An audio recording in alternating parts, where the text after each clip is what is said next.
Hello everyone and welcome back. Today I'm spending my day with the Jetour Dashing, a car that looks a lot like Iron Man, especially in this red color. Don't you think? I'm in beautiful so far. The weather is amazing and I love the ambience with the trees, especially at this time of the year. Now this car is proving to be very popular. It's a collaboration between Chery and Huawei, the huge Chinese brands. And Jetour is a subsidiary of Chery at this point, and they've put all the technology in it and testing it out in the market. I mean, they've been doing an amazing job. Let me show you what it's all about. So starting off with the exterior design of the Jetour Dashing, we can all agree that looks like a lot of cars. Lamborghini Urus, Porsche Cayenne, maybe. I mean, yeah, it's a combination of many cars, but I mean, they did manage to pull it off and it looks pretty aggressive. It turns heads a lot on the road. A lot of people are asking me what this car is and what brand this is, and you know, if it's a performance SUV. And I would say that this is due to these split lighting elements. You can see the LED lights at the top, which is why I said it looks like Iron Man. And then at the bottom, drive your future LED lights. And you can see it kind of has this concave shape, again adding to the sportiness of the car. It has lane departure warning and adaptive cruise control, which is why you can see the sensor at the bottom. Let me know what you think of the rims. It's the size of a BMW X3 or a Mercedes GLC even. The rear end is honestly my favorite part of the car. The whole design is really sporty, very well done. There's nothing I would change except for that powertrain. I'm gonna mention it later on. Take a look at those lights with the, you know, checkered flag kind of style.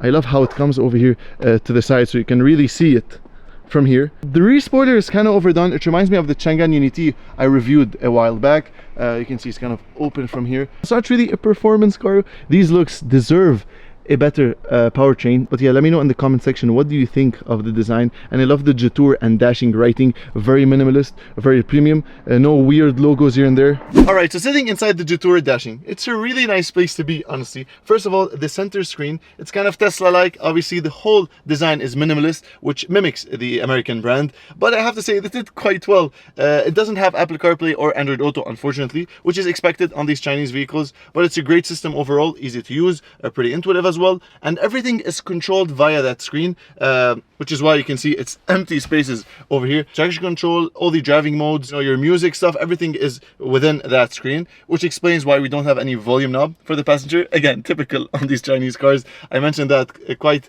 a few times in my previous reviews. Steering wheel flat bottom and flat topped, red stitching, which is really nice. And the buttons on the steering wheel kind of have a multi-purpose. So for example, on the left you can control the air conditioning using that dial over here to scroll up and down, but you can also use it to control your side mirrors. You're gonna change a setting through that screen. Some people complain about it. I think it's completely fine because you won't be changing your side mirrors every day because it's a one-time thing. So yeah, I like that they kind of removed the cluttering and kept it very simple. You can see you have your gear selector on the top, Mercedes like, and the driver display is very well integrated into that trim. It doesn't have to be a huge screen. They managed to fit everything into that small rectangular mailbox. And the quality, guys, what the heck are the Chinese doing? Because the quality inside here is superb. First of all, the seats, they're leather seats, hold you in quite well. We have suede accents, aluminum accents on the top. It's plastic, but I mean, these shiny stuff over there on the top. Jetour with nice red stitching. 8-way adjustable seats on the left, and then for the passenger, there's 6-way, all electrically powered. There's one trim level actually for the Jetour Dashing, so if you want a Jetour Dashing, you'll buy just one trim level. There isn't, you know, stuff to go up and down. And the dash is finished in perforated suede over here with scratchy plastics at the bottom, and then this nice trim on the top. And then opening up the glove box, which is quite large. I like this empty area over here. It makes the car feel, you know, spacious. It's supposedly for a phone. I did not find any other purpose for it, but there is wireless charging over here in the center, so I'm not really sure why there are that many phone storage areas. And at the bottom, obviously, you can put whatever stuff you want. My trusty 0.8 water bottle. Kind of squeeze it. Yeah, it doesn't really fit, so it doesn't fit in these cup holders. On the side, again, you have to squeeze it, and then you can see it. Ooh, it fits beautifully over here, and it's actually cooled. So yeah, my water is gonna stay chilly inside. And there's one thing that I have to point out, and that is this Jetour tag. It's the first time I see it in a car, and it feels very premium, honestly. Again, finished in the same red leather on the seats, and it has like a magnet pull to it.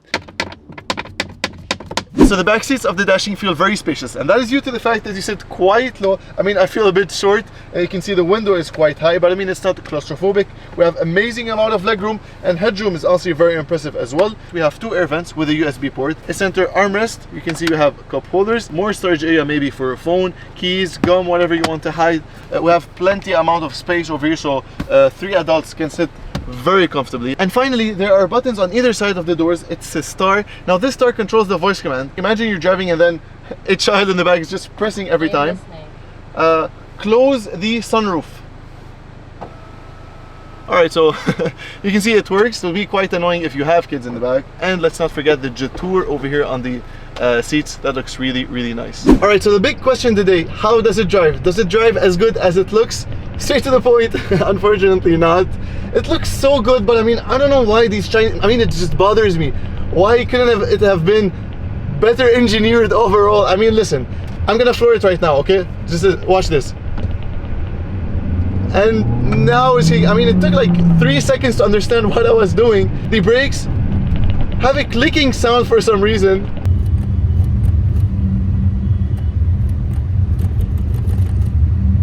In terms of handling, this car handles so well. I mean, when I was coming over here on this road and I'm driving on the highway, you know, pushing this car, it handled very well, but I don't know why this powertrain isn't just really made for this car. So for example, we don't have any paddle shifters and I cannot control how the gearbox responds, right? If I want to overtake, I simply downshift and floor it.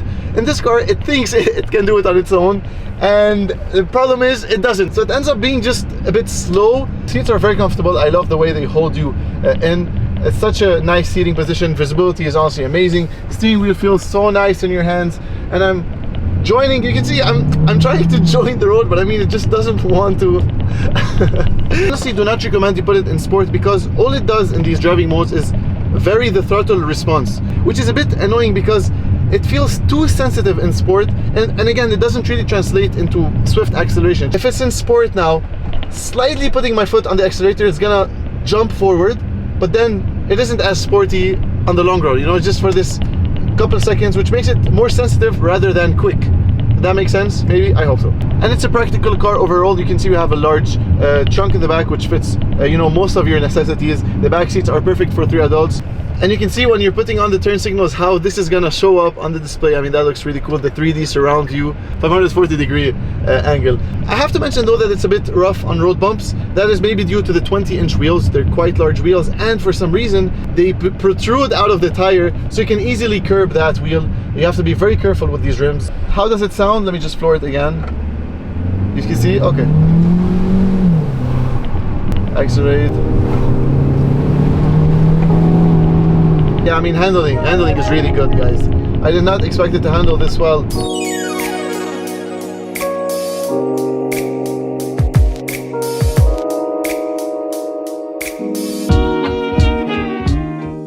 Food is served, and you can't imagine how hungry I am. A bit of ketchup. I ordered half a grilled chicken, fries, and then jibne. My favorite. I paid $12. Very good. Alright, so I'm gonna show you the best way to have your chicken. First of all, you grab a piece, a big chunk, very juicy chicken over here, and you put it on the spicy bread that they give you, and then jam it all up with some fries. There's never too much fries. Alright, and then pickles. I mean, pickles just a necessity in this thing. And then finally, toom, garlic. You simply just swoop that thing. Ooh, this looks juicy. Cheers, everyone. I feel the only regret in these Chinese cars is the driving experience, because in terms of design, they do an amazing job, and then the interior is so nice. It feels so good sitting inside this car. But I mean, the driving, you remember the Chang'an Unity, what I talked about? It looked so nice, but unfortunately it didn't drive as good. I wish it had the more powerful engine, and in this car we don't get the more powerful engine that Chery offers basically in China. Alright, that was some good food. Thank you guys for recommending Toulouse. It's quite hot. Let me just turn on the air conditioning. I'm on my way back to the showroom. My final impressions of the car, and if I recommend it or not. This car, even though it handles like a sports crossover, let's put it that way, it's just a driving experience that isn't all that great to me. And I wish we had paddle shifters, you know, to basically just downshift and upshift the way I want it and not the way it does, because I floor it. It's gonna take too much time to know what I want to do. By then I don't want to accelerate anymore, if that makes sense. I highly recommend you go for a drive in the Jetour and really just experience it yourself. It turns heads like crazy on the road. Even in the restaurant, everybody was looking and asking me about the car, which was really cool, because it looks like an Urus or whatnot. Basically all the looks are a big thumbs up. Quality, everything I touch is really nice. There's nothing I would say, you know what, this feels kind of cheap.